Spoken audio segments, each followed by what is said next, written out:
How goes it, family? How goes it? Welcome back to Larry's Anything Goes. Hopefully, you guys are having a great day. Trying to get like I said, it's the moment to get this working. Yeah, going through all my filters here, and there we go. Perfect. All right. I love the Instagram filters. Anyways, how's everybody doing today? Hopefully, you guys are having an awesome day. There's a lot of people going back to work today. Everybody had a great 3-day weekend, or some people had longer weekends. Some people still on the weekend. So, if you are, continuously enjoy yourself, and continuously to make the best memories that you can possible. Because a lot of people are still making up for lost time from last year. I know my folks in Texas and Florida and whatnot, places like that, they're like, yeah, this is nothing. This is just another day at the office because they weren't really closed last summer compared to the rest of the country. So, but either way, I'm glad to see everybody's out having a good time. Today's word of the day is individual. Actually, one of my favorite words because I've always liked the people that have been quote unquote the rogues, the people that consider themselves to have their own sense of individuality, so they don't have to always try to fit in. And obviously, individual means single, separate of, or for a particular person, a single human being as distinct from a group, class, or family. And I've always loved being around the creatives. I've said this before. That's why I love places like New York City, Atlanta, Miami, and Los Angeles and Las Vegas, because those are places where a lot of creatives live at.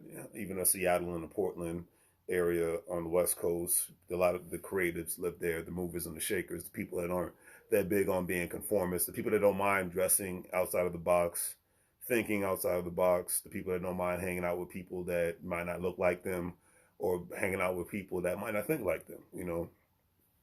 I think for me personally, that helps me grow, and it helps anyone grow to be around people that don't necessarily believe the way you believe. They don't necessarily live the way you live. Don't necessarily think how you think. That's the best way to grow. For a lot of people, they need, like I said, I'm from the DMV area, so a lot of people they need 100% structure at all the time. Any sort of chaos or any sort of individuality makes them feel like they're alone or something like that. So and there's nothing wrong with that. But me, I always respect the individuality, the people that think outside of the box. I really don't vibe with the people that just want to be one, two, three when life never really works like that, no matter what the situation may be. Even for rich people, life isn't always one, two, three. Life can be one, two, back to one, then one, one, three, back to two. It's that's the real world, in my personal opinion. So that's why if you consider yourself to be an individual, let me and, and not just being an individual, but as somebody who's actually loves being a part of being their own person, thinking outside of the box, not always trying to go with the trends, not always try, like, great example, way people dress. I always like to dress in my own way. I never tried to dress like anybody in a specific way. I always try to have my own little style when it comes to fashion, the way I think, the way I live, the way even where I make money.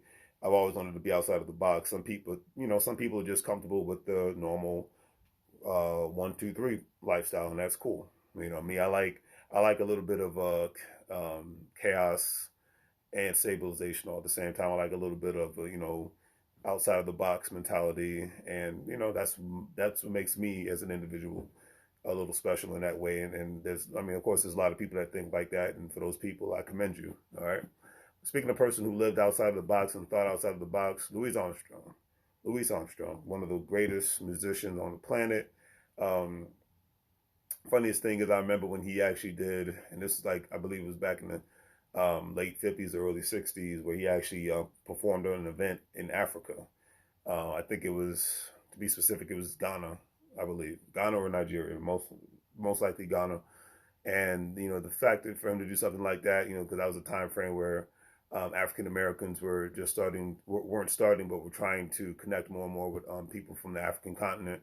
Because obviously before then you had the country of Liberia that still exists to this day, where it was actually founded by former African American slaves and whatnot. It still exists to this day. You still have connections of people of African descent that go to Liberia. So it's pretty cool.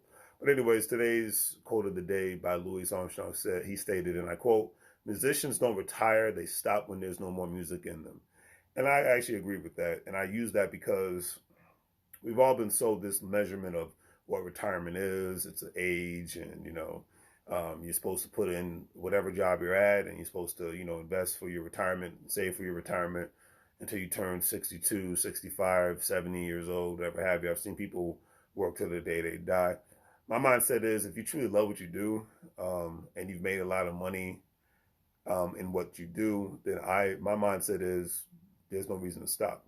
Because if you're loving what you're doing, then it's not really work. You know what I mean? So like the people that work really hard at stuff that they don't really like, that's when it behooves them to make the most amount of money moves they can possible from an insurance standpoint, outside business standpoint, investment standpoint, from houses to stocks, bonds, to cryptocurrency, whatever have you, because they need backup plans. Because, I mean, what if something bad happens, from a physical standpoint? But because there's majority of working people do not like what they do. So that's why I always say make money moves a liberal like a fool, because a lot of people, and even if they make a lot of, good amount of money, they're still miserable in their job. So you want to live a life of misery, or do you want to live a life of happiness? It's up to you, because money can buy things. It does not buy happiness. Money can buy things. It can help create happiness, but you have to, happiness is a personal thing. You know what I mean? And I just go from there. But, we all are musicians in our own way. We just play different instruments in different ways. But we stop doing things when there's no more of it in us and whatnot. Either we moved on, we evolved, or, some people just like, I'm not with it anymore. So whatever fire that burns within you, whatever you're passionate about in this life, continuously feed that passion, no matter what it is, as long as it's not detrimental to you, detrimental to your family.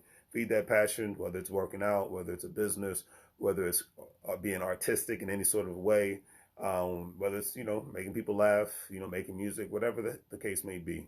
But continuously to fulfill your passions, as long as it's healthy for you, and as long as it's healthy for your family and the people around you and whatnot. Continuously to fuel that fire, and don't ever let anybody blow the flame out of your life, because those are the ones, to me, are the most miserable people on the planet. All right, so do the great 3 free things: like, share, and subscribe. Have a great day, and as the shirt says, make money moves. Behind it says, or live broke like a fool. Take care, family.